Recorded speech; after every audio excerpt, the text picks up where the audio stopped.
Good evening and welcome to another episode of the Sealess Villains podcast, your cultivators of the comic culture. I'm your host, AJ. I've got Red and Luke in the house, and I already messed up. I was not supposed to say podcast, but oh well. It is all good. Welcome to the Sealess Villains variety show. Late night talk show. Yeah. Late night with Jimmy Fallon and the C-list villain. How's everyone doing tonight on this lovely Monday evening? Are you guys getting that storm that we're getting in SoCal? A little bit of it. Man, it was raining like crazy today. Well, we needed it. Yeah, we definitely need that rain. Hold on. Let me sing this to you. Little LA girl. Oh, LA Kanye? girl. Kanye? What? You spoiled little LA girl, Kanye? Yes, What? yes. RoboCop. Underrated song, man. Underrated song. Evening, Miss O. Hope your mother's doing okay. Hello, Miss So. Thank you for tuning in. Luke, how was your spring break? It was really fun. Yeah, just hanging out with the wife and kids and buying some comic collections. And Yeah, you came up with some big books. Some big books. In multiples, too. Yeah, it was a good week. Let me ask you, when you get these, because I know I'm pretty sure I've asked you this before, but was this a blind purchase or did you know what was in there? Blind, 100% blind. Seriously. And the other guy was like, whatever. He was like, he must have known what he had, right? Yeah, I think, well, no, somewhat. We looked through when I got there, we looked through the boxes a little bit, but it was Right. blind going in. I didn't know what was in there. But he was super cool, and we both, I'm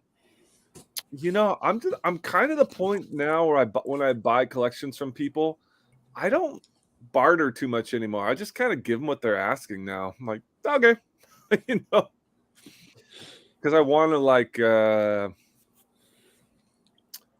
I don't. There's some guys in Portland who have a reputation of being like extreme lowballers, and they have like Right. really bad reputations. Oh man. So if someone's like, and then people stop selling to them. So, and I don't advertise at all. Some guys post, like, cash for comics. Oh yeah, all over Craigslist, right? And Everywhere, Facebook Marketplace, Craigslist, everywhere. Cash for comics. Guys make big posters in Portland, put them on the posts, light poles around town. Well, you Right. said there's about 12 comic books within a 10 mile radius. No, now there's about 35. Wow, way off. Wow. So there's a battle for whoever has a private collection. There's that they a want. battle. But now I don't. But now I've built my reputation, so I don't. People just call me now. I'm like, all right, I'll come. So this guy, he knew of you, or he asked around, and they were like, "Yeah, Luke, he's the guy to." We met at a show. We met at a comic show. Gotcha. And I didn't pressure him at all. And 3 or 4 months went by, and then I called him. He said, "Yeah, come on over." And happened in about an hour. Nice. And did you tell him like, hey, tell your friends about me, or just like, if you have any more, or you run into something? Yeah, totally. Yeah, if you have any more. Oh, he actually, and there was a massive theft actually a couple weeks ago, a storage unit in my town, Damascus. And this is kind of like, don't do storage units with expensive valuables. A guy had 200 long boxes. His neighbor storage unit cut a hole in the wall. Whoa. Put all of the boxes into his unit. Just moved them. And then patched the wall so no one knew. But I mean, like the wall, you could, when someone patches a wall, you could see that it's a patch. No, because he he went in, and it's an inside storage unit, so you can open the door from the inside. So he did it so no one could tell. Well, they eventually could tell because they caught him. Yeah. 'Cause Well, I mean, like, couldn't you tell from the other, like the side that he stole from? He had to have, like, you can't like, you could tell from that side, right? Well, but it's not like nice drywall. It's like you know what I mean. I think it's like, I don't know what it is. I don't know the details of it. I just know he patched it. Yeah, It it's just plywood, whatever else, and cover it up just to make sure there's at least a what do you call it? Thickness between each unit. Jeez, man. And usually those are just like fire rated boards. Yeah, he didn't even move it like off site. He had it on site, and then he was selling it out of there. Like, he must have been staking them out for months. Yeah, no, he did it all around Portland. He had like he would rent units, cut holes, steal everything, patch the hole, go to another one. He did it constantly all around Portland. So he was they finally nailed him. Wow. Oh, so it wasn't just he's not just a comic book dude. He just would whatever he could get from whatever neighbor he had, I guess, right? Totally. And so he thought he hit the jackpot. Yeah. Damn. But we're such a small community. I mean, even with 35 shops, we all know each other. So the word got around fast, and a bunch of people were setting up sting operations, and one all the shops had sting operations set up, and then he walked in. So the guy knew what he had in the boxes, and yep. Okay. Yep, he said he kept good inventory of what he had in there. Otherwise, a lot of that stuff has to be insured because you can't even buy a storage unit until you get insurance for it. Totally. Oh, really? Yeah, you can't buy a storage unit unless you get insurance for it? Mm-hmm. Mm-hmm. They don't want to be liable for your stuff being damaged or stolen. Is that like a new policy? Because when I was looking around for it, it was right there, not on the fine print, but right at the top of the page. Like, hey, before you rent out, get your own insurance or get insurance through them. Yes, I call it Nerdvana, so it's Nerdvana out here. Yep. I had an idea of doing like a nerdcation, saying like, if like setting up, come out for the weekend, and I'll take you to all like the comic shops, and like we'll go, yeah, like a comic tour. Yeah, well, it's got to be more like comics and craft beer. Yeah, and then we'll go, and then we'll have the meal set up. So like, Reverend's barbecue for lunch, and then like a nice meal in the evening, and then like, you know what I mean? Like, make it like a fun weekend. Charge like, I don't know, a couple $100. Portland's nice. Portland is really nice. I think that's a beautiful idea. Or like I would do it like the weekend before your convention or something. Yes, I don't know. It just leads up to it. That'd be cool. Yeah, that would. Yeah, that sounds pretty awesome, actually. What is the big con that you guys have again? RCC. Okay. Yeah. Yes, Rose City, and you better get your butt out this time, AJ. When is it? September 9th, 10th, 11th, 12th. Okay, I've got some time then. I better book that now. Yeah, you gotta book it. I need to book the booth. I'm gonna do a double booth this year. Book a double booth. Well, you did luck out last year when the guy next to you didn't show up, and then he just offered whomever another $500 on top of what you already had spent on the first booth. Yeah, that worked. Yeah, last year I got like a 2-for-1 deal, but a lot of guys got 2-for-1s last year because a lot of vendors were freaked out with COVID. Wait, how much is a table at the con? It's $775 for one booth, and then a double booth would be double that. For gotcha. Okay.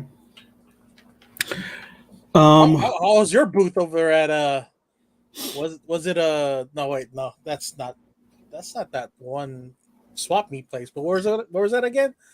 The little card show the card store that you went to on Sunday? Oh yeah, How did so that go? it was more of like a pop-up thing. You know what? To be quite honest with you, it was the foot traffic wasn't what I expected, but there was a lot of connections that were made.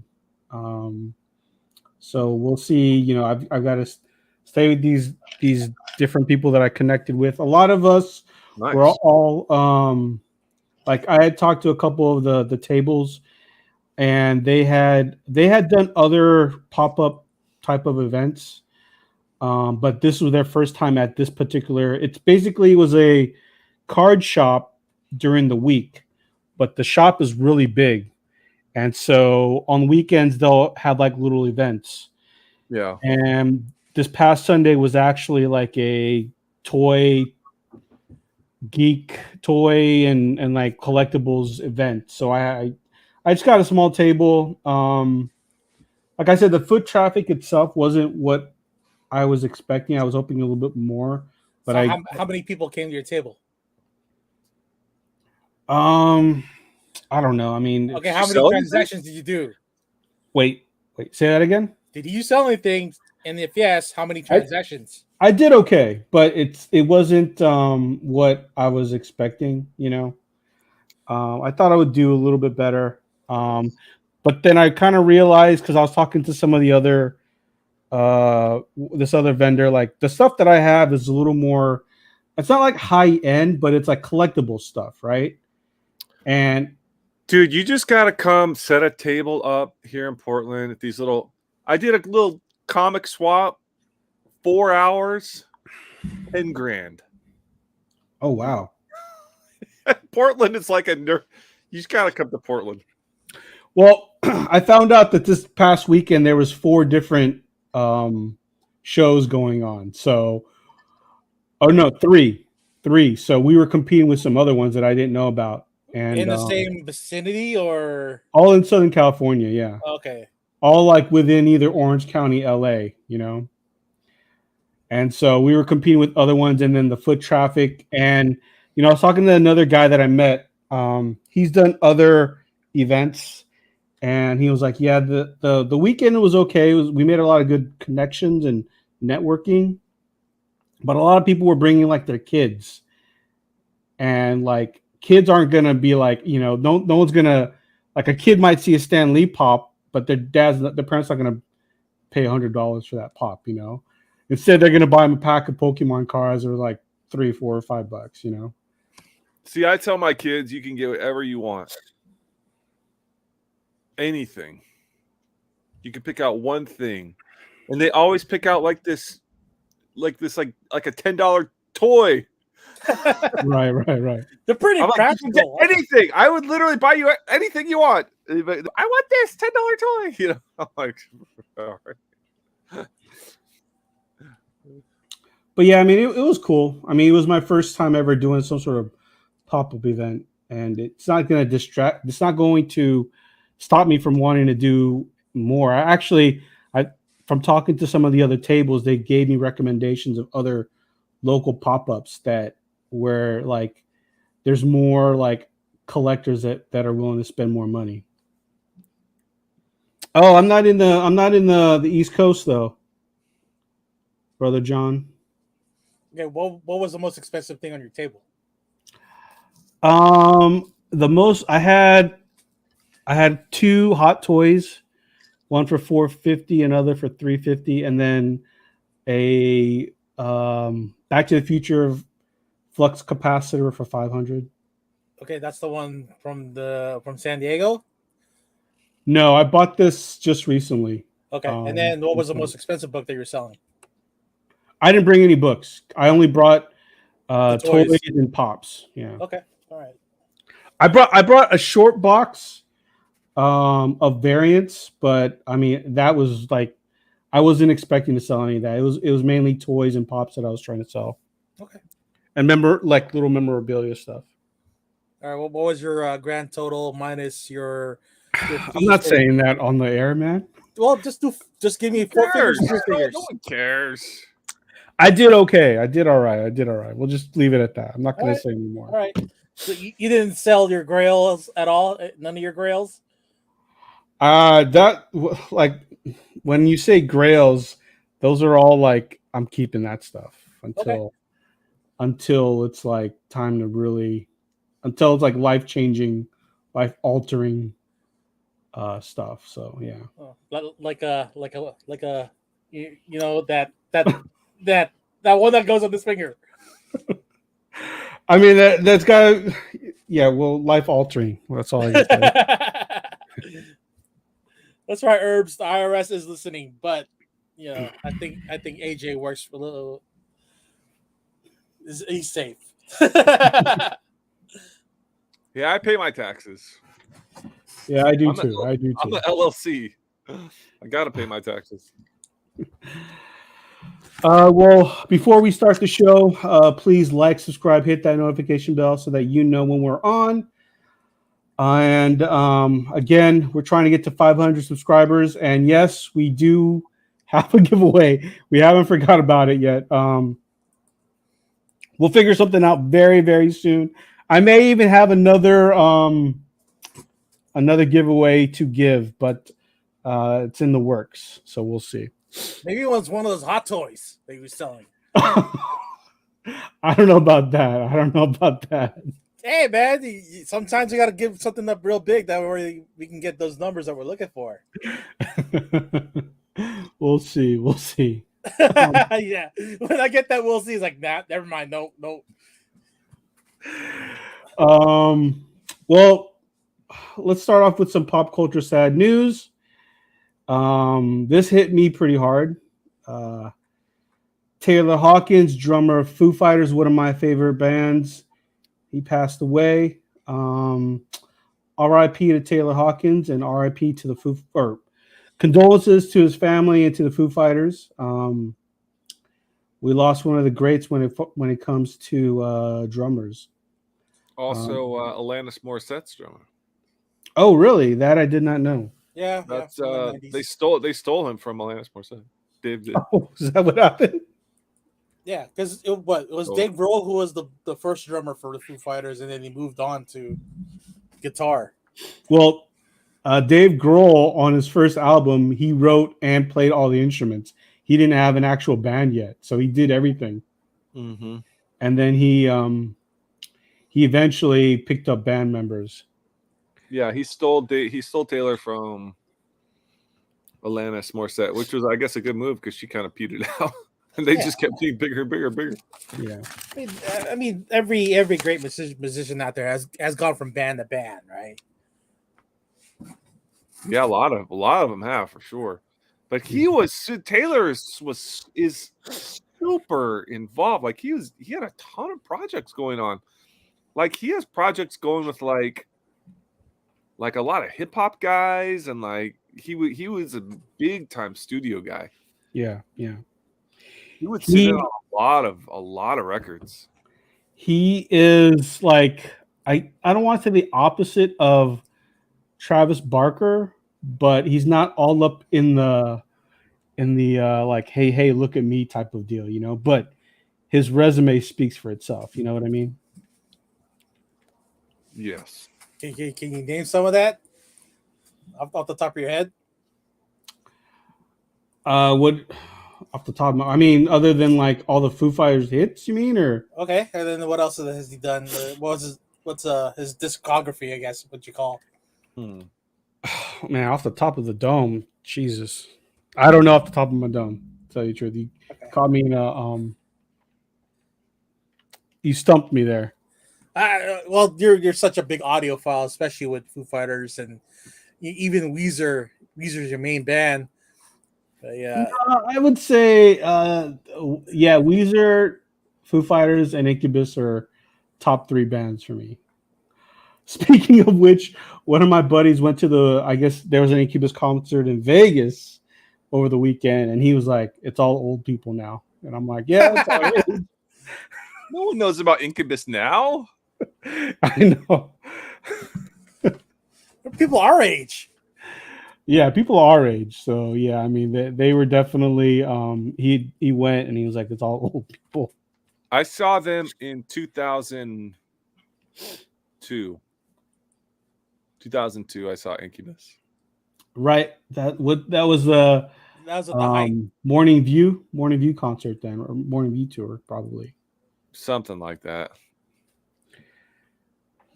Yeah, I saw them on. I've seen them.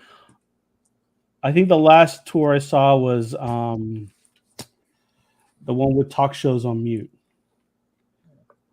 That was like mid 2000s, I guess, mid 2005 ish, I guess. Okay, looks like he's done some songs here. Highlights. Oh yeah, he's done songs on the Foo Fighters albums. Yeah, he can't He fix sang this. on them. Overture, Queen of the Clowns, Middle Child, Get the Money.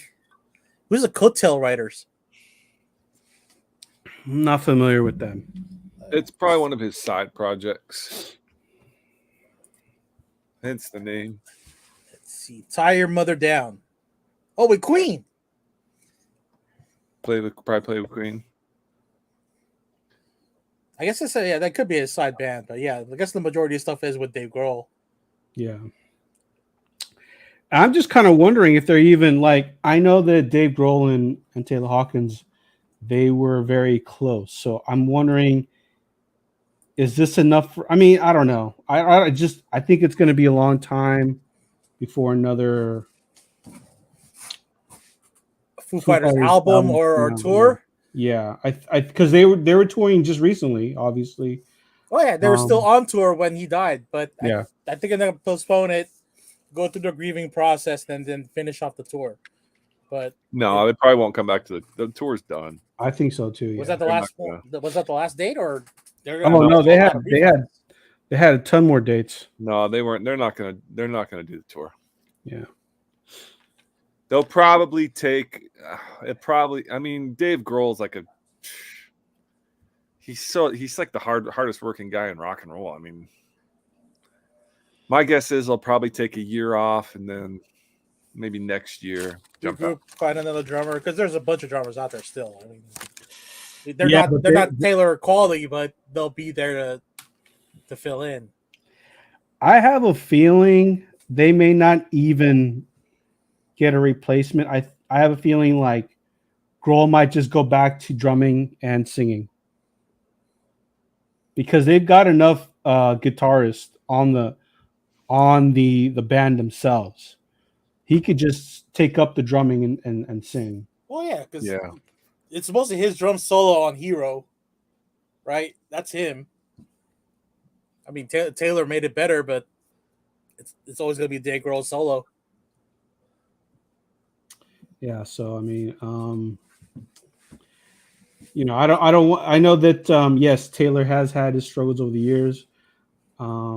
So hopefully,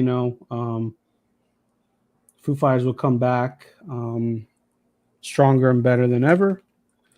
Again, rest in peace, Taylor Hawkins. And we lost a good one there, guys. Let's move on to something a little lighter, I guess. I don't know if we want to call it a little lighter, but the slap heard around the world. Even ESPN was talking about this shit, man. They were talking about this morning. I was cracking up. If you guys don't know, if you've been living under a rock, yes, last night during the Oscars, Will Smith, after Chris Rock had made a G.I. Jane joke reference to Jada, Will Smith went up on stage, slapped Chris Rock, sat down, and proceeded to tell him, "Don't ever talk about my fucking wife," or what did he say? "Don't fucking ever keep my wife out your fucking mouth," I think is what he said. Something like that. Yeah. Yeah. Do we care about this? I mean, it was pretty crazy, right? I wasn't even watching it. I got my phone started buzzing right when it happened because all the tweets started coming in. I was busy watching Walking Dead, so that took my attention more. But the memes this morning started coming in, and yeah. Oh yeah, the comic memes are going crazy right now. Yeah, the internet is undefeated on that, so everybody's quick to do all that stuff, and it made my day. I love the Batman slapping Robin reference that was all over Instagram and Twitter and stuff. Yeah, yeah. There's a couple of good ones. I It's haven't seen. Go ahead. yeah. No, I think it's 100% fake. Yeah, he smiled. It's 100% fake. The Oscars had their worst ratings in history last year. They were set to even bomb harder last night. And the only thing that sells is Scandal right now. So I don't think it was fake, man. I don't think it was. I think. Well, go ahead. I'm sorry. Sorry to cut you off. Go ahead. Well, even like Chris, he's leaning forward, and then if you look closely, Will's hand doesn't like goes past him. Like whoosh, goes like that. Yeah, I mean, he makes It's gonna contact. stop But it's on not his like, feet. yeah, it's not really like a full-on slap because he would have been knocked back, right? And if Will is leaning back, he's really holding back his swing. Well, and it goes past his face. There's no even abrupt stop. No, there was. If you saw the slow motion, he made contact, but it probably wasn't full power. Yeah. I think it was just set up to Yeah, plus, April Fool's Day is just right around the corner. Okay. I'm I'm gonna have to agree with E-Man. I think it was real. Because Will Smith, yeah, he's been he won the Oscar, but the last was a year with the whole entanglement thing. It kind of like it wasn't a good look on Will Smith. What, letting his wife go fucking some other dude? But I guess they were separated at the time, so she had freedom to do whatever she wanted. Yeah, but I mean that whole thing, it sounded like he was pretty much emasculated, right? Well, that's on him. Dude, he hasn't been with Jada since 2005. Like, she's been in an open relationship with another dude since then. Like, he gave his blessing for it. Yeah, and he's doing the same thing. Yes, like they're not in a marriage; they're in a partnership. Like they're not like having sex; they're just in a partnership. They're co-parenting. They're in a business relationship. He gave his blessing for this weird 21-year-old dude that Jada dated for like a decade. So weird. Yeah, it is weird, but it looks. I mean, didn't that whole thing look bad on him? Like it just did not make him look like. No, it was petty. Plus it puts a target on every comedian's back where they can't talk shit about anybody anymore. That's the whole point of being a comedian is to, you have certain points of view, but you're welcome to, get every side of the coin mad at you for something you're gonna say or some joke. Yeah, right. Will has man. That guy doesn't care.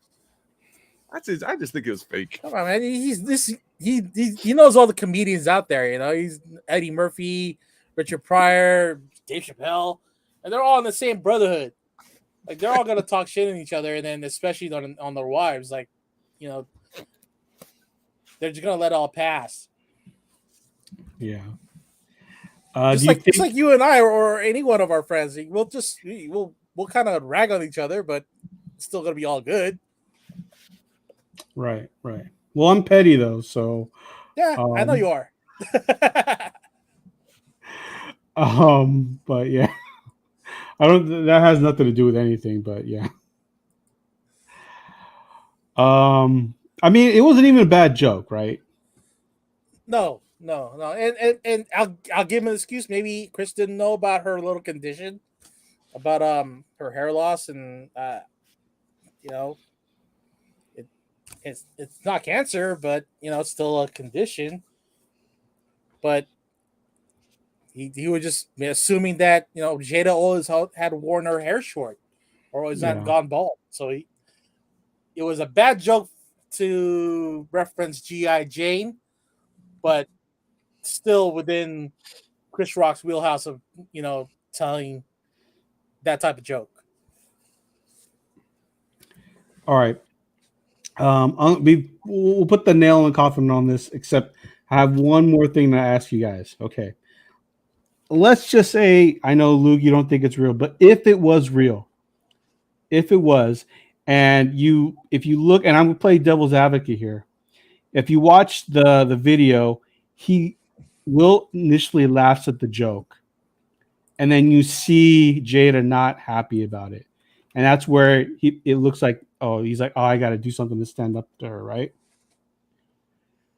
Would it have been bad to be like, Jada, it's just a joke, chill the fuck out, or did he have to do what he had to do, or could he have just told her like, dude, chill the fuck out, it's not No, that.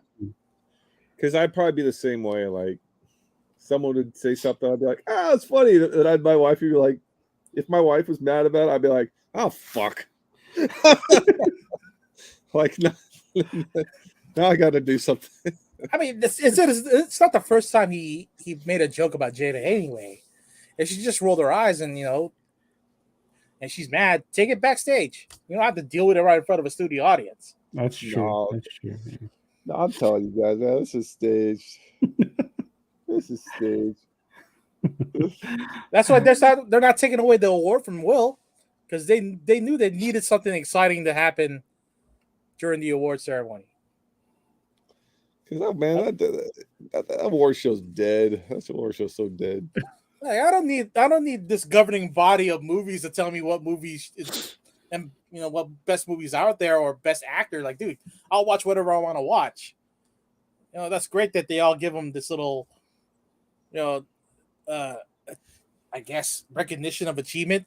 Golden statue. No one really cares. I mean, back when we were younger, I think the MTV Movie Awards had more buzz than the actual Oscars.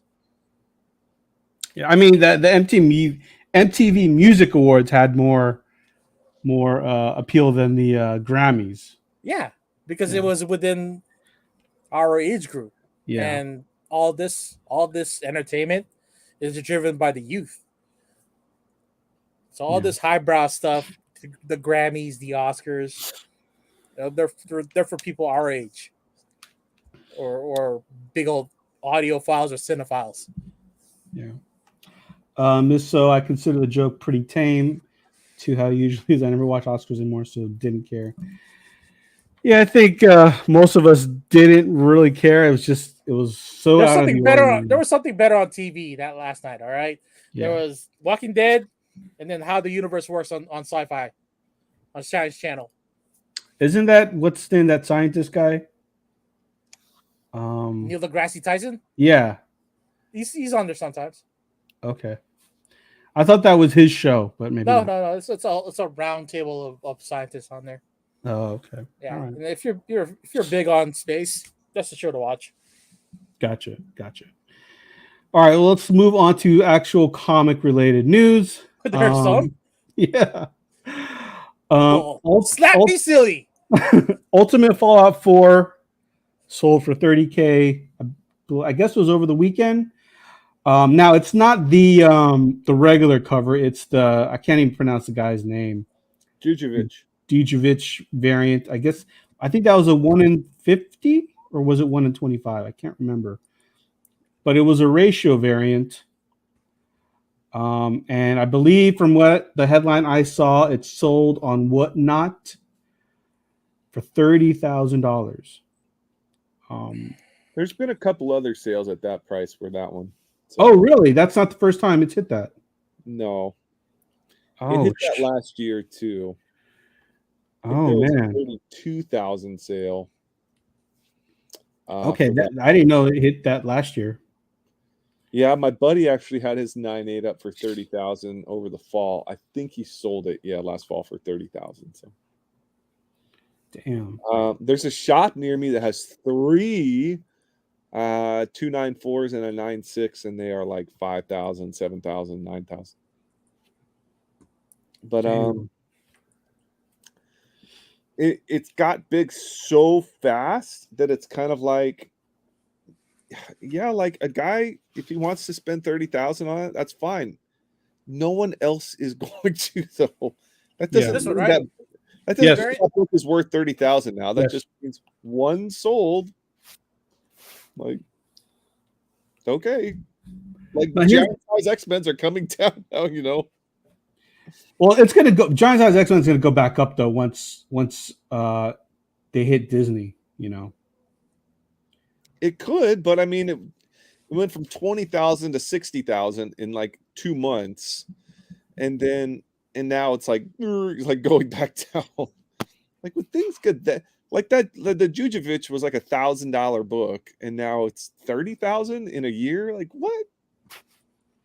That doesn't make sense. Yeah, well, maybe there's some fucking venture capitalists out there trying to raise the prices on comics right now, and they're the ones that has the money that really buy these things anyway. Well, and that's exactly what it is, because there are guys who, you know, they've got some intense wealth and they're just pouring it in, and they don't care.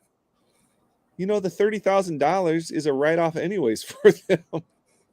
Yeah. They'll just roll it into their LLC. Do you think that with this book? Okay, let me ask you. Let me rephrase that. Do you think there'll ever be a dip where it'll be somewhat realistically affordable for most people? Well, for a 9.8, I mean, you could still get a raw one for a few thousand, but if you want But to a get 9.8 graded, do you think it'll ever hit? It'll never be below 10K anymore, right? I don't know. I mean, who knows what's going to happen in the next couple of years with the industry? Hard to tell. And if things are going to go digital, price of actual books are going to go up. Yeah, for back issues, for sure. But if there's a also a resurgence on the character, or you know, the movie does better than expected, then that price is also going to go up. I don't think there's ever going to be a downside to those books, like especially like books like ASM 300. I've never seen that thing dip at all. No, it goes that one. I think for me, from my observation, ASM 300 does go through peaks and valleys, but overall, it's gone up. Yeah, not like the X-Men books, because X-Men books go on this real good high and then a real big drop. Yeah. I think, you know, like with, like, for instance, Wolverine, that will always be sought after, you know. Yeah, but any other X-Men character, it's just, you know, there's a big valley between the values. Yeah. I mean, I haven't been following because for a while I was looking into maybe getting NYX3, but I haven't looked at prices lately. I'm assuming they've dipped recently because she's not like a hot character anymore, right? Yeah, I don't know.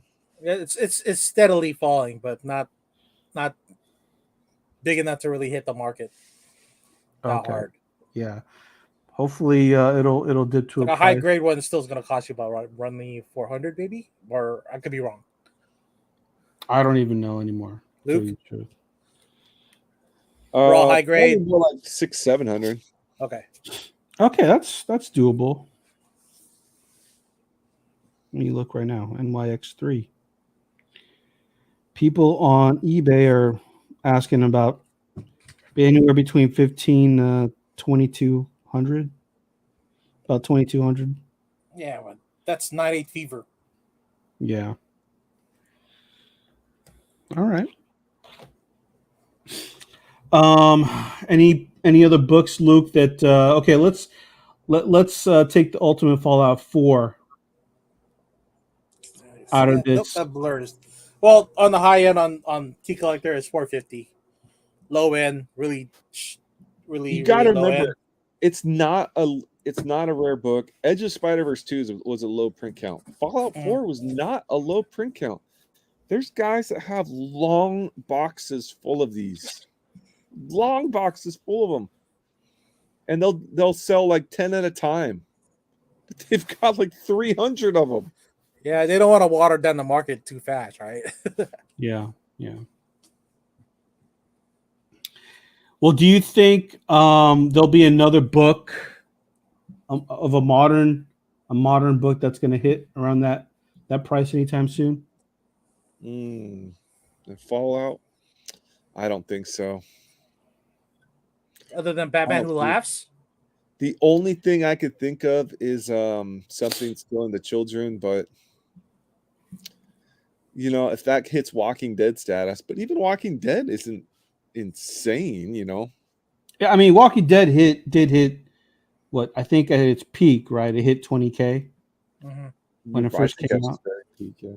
Yeah, but that was like what, a decade ago. Now it's probably like a couple thousand.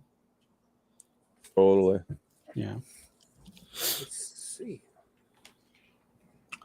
I mean, I'm trying to think about any other characters that could hit that price point. I mean, I think for a while everyone was thinking Miss Marvel might, but I think Kamala Khan. Yeah, but I think with the trailer, people were not as People are off on that. Yeah. It's just gonna be like a kid's show. It's gonna be good for teens. But collectors, the old guy collectors are like, ooh, no. Yeah. How about Deadpool? Once MCU Deadpool comes out, do you think that'll pop up a bit? Oh yeah, for sure. Yeah, that will. I mean, the thing is, that thing that's got even more copies than any of these books that have been out. So I mean, that was like close to $1 million copies at that point. And that wasn't even because back then, like 300,000 books was a small print run. Yeah. Like I sell these books that are like it's like limited edition signed comic. It'll be like 10,000. Like the artist was signing 10,000 comics and numbering them. Was that the Mr. T book? I remember there was like a 7,000 sign run on that. Yeah, I was like, what the heck? And now it's like 100, 200, 300. Dude, 7,000, so many. Did Mr. T sign those books as well, or just he did? Yeah, he signed a bunch. He signed and numbered them. He probably didn't number them, but his signature is just like 3 lines. It's like it's like Jim Lee's. I actually like Jim Lee's signature though. I can't even make it out. Is it like a backwards J? It looks like an M. Oh, I see what you're saying. Yeah. I like my favorite autograph is J. Scott Campbell. That's my favorite one. Oh yeah. You're not one of those craniacs who go for the bloody signatures or the the rainbows. Signature. I mean, he has just the overall look of the signature. I'd have to say I like J. Scott Campbell's the most. My vote's for Adam Hughes because it's so simple. Is it the AH? AH exclamation point. Yeah. Okay, I can see that. Yeah. What about you, Luke? Is there an artist whose signature you like the most? You know what? I like David Mack's signature. I like David Finch's. David Finch? Where did you get? Oh, okay. I'm thinking David. Is it David Fincher? Not that David Finch. How about is David Mack's a stamp or an actual signature? He has an actual signature. Okay. Yeah. But so does Peach Momoko. She has a stamp and a signature, right? Yeah, she has her artist chop, and then she has her signature. I'm looking at my box to see what signatures I like. Neil Adams is pretty good. Yeah, it's pretty straight. And then younger Stan Lee signatures are always cleaner than older Stan Lee. And Neil Adams he's always got a nice signature as well. Dude, I passed on a Stan Lee signed book from 1967, a ballpoint signature on a cover. It was the most beautiful signature. It was like nothing else. I saw it at a con for $200 and I passed on it. Oh man! What book was it? It was some Silver Age book, some Spider-Man from the 60s. Ah, which I've means got- that ballpoint ink or the pen will actually made indentations in the inside pages. Yeah. Then, had to have. yeah, And nobody signed covers then. Nobody did. no, it's on the inside of the cover. Yeah, the first page. Yeah. Mm-hmm. Back when I was a kid, I got a couple signatures from Stan Lee, from this comic shop in Pleasanton, California. I forgot the name of the shop. He signed it with Sharpie, right? And these signatures are at least at this point close to 30 years old. And I remember someone saying that like Sharpie signatures, they're going to fade. They're going to, you don't want to get a signature on a Sharpie. And I'm like, that is not true. These signatures I have are like close to 30 years old, and they're still legible. I even had one. I had him sign a poster, and I had it hung up on the wall. And even though the poster is faded and a little bit of the signature is faded, it's still there. So I don't know who I don't know if the guy was just hating on signatures, but Sharpie signatures, they will last. Totally. Well, probably the formulas for Sharpies back then didn't really have that staying power. So as soon as when you got to the point where you got your first Stanley signature with a permanent marker. Wait, do you have a picture by chance, AJ, that you took with him? No, I don't. That was the thing. Like, I wish I did, but I don't have a picture of him with him when I was a kid. Because back then it was free. It's not like I remember going and it was like I think 5 signatures free. And when Stan was alive, the lines were like, you're waiting 2 or 3 hours. But I remember like back then because my dad took me and we waited maybe like 40 minutes and we thought that was long. Oh my goodness. But yeah, I didn't have the wherewithal, nor did my dad, to like bring a camera. I mean, my dad was like, "Yeah, sure, I'll take you to the shop." He had no clue who Stanley was. Well, then, yeah, at that point, no one knew that the Marvel product was going to be anything bigger than just out of comic books, right? Yeah. Well, look at Miss So's comment. She never had anything signed. Miss So, you should get some items signed because it'll probably put value to the book or whatever you had that was signed. So whether a DVD, book, even the poster, it's something for you really. I'll have that a sentimental value. Yeah. She also stated the only thing she's gotten signed was a David Copperfield. David Copperfield signed our ticket stubs after his show.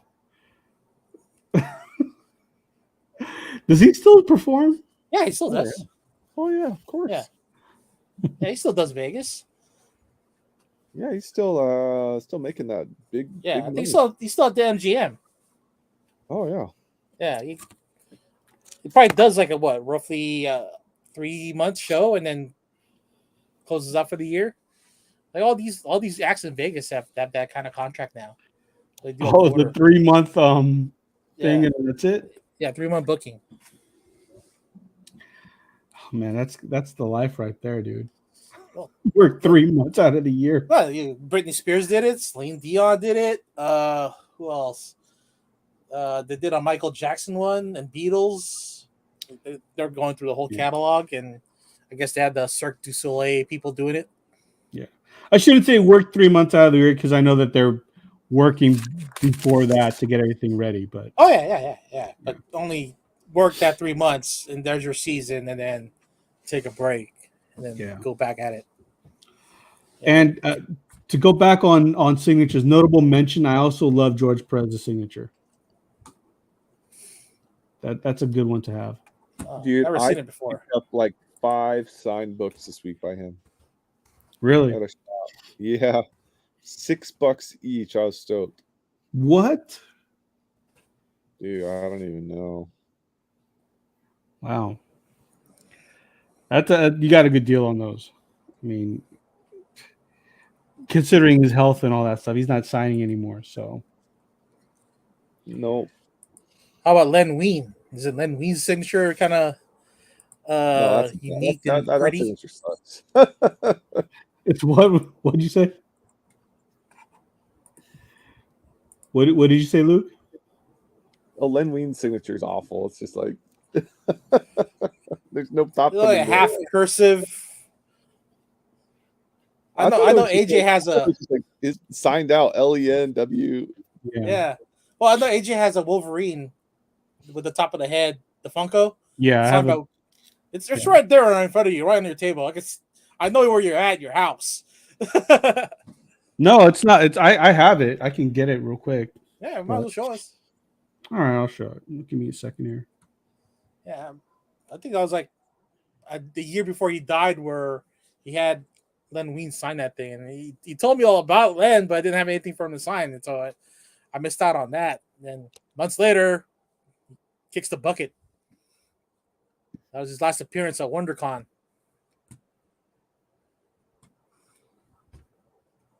And look at this George Perez signature. That is a pretty signature.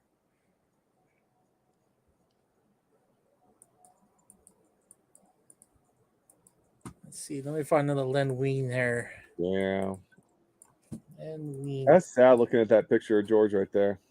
Yeah, it looks real healthy. Still healthy. Let's see. That's a man fit to build a comic empire. Yeah. Well, he's still kicking it. All right. Here's my Wolverine Funko, and there's his signature. I could have sworn it's prettier than that. I think it's faded a little bit over time. Just like writes it out. Yeah. Is that a heart or a circle above the eye? I guess it's a circle because a circle above the eye. Okay. Yeah. All right. I was wrong. I thought it was a pretty signature. Yeah. All right. Anything else you guys want to throw out there? Anything you guys are looking forward for this week as far as comic books? Well, we got on Wednesday first episode of Moon Knight, so we should be doing our review on that the day after. Yes. I assume. Okay. Yes. I haven't seen anything on the new comic book day stuff. Nothing really exciting pops up. And then no new trailers to really speak of, unless you guys got something. Nope. Luke, anything you want to throw out there? Oh, it's pretty chill, man.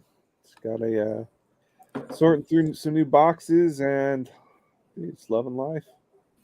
I love that. Red, what is our text line? Oh, 209-975-7597. Yeah. Hit us up day or night. Miss So, it's actually this week. It'll be out this Wednesday. I don't think she has Disney Plus, but if you do, watch it because we'll be on Thursday talking about it. Oh, thanks, Red. Reminded me of my Batman Who Laughs comics. Yeah. Well, I know someone who knows somebody who also knows somebody that this person bought it from Merca Andolfo, the actual page, to the first appearance of Batman Who Laughs. So whoever has it, yeah, he's sitting on the gold mine. Supposedly, we'll see. We'll see. You know, right? We don't know for sure. Yeah, that guy that knows that guy who knows that guy, yeah, lucky dude. Yeah.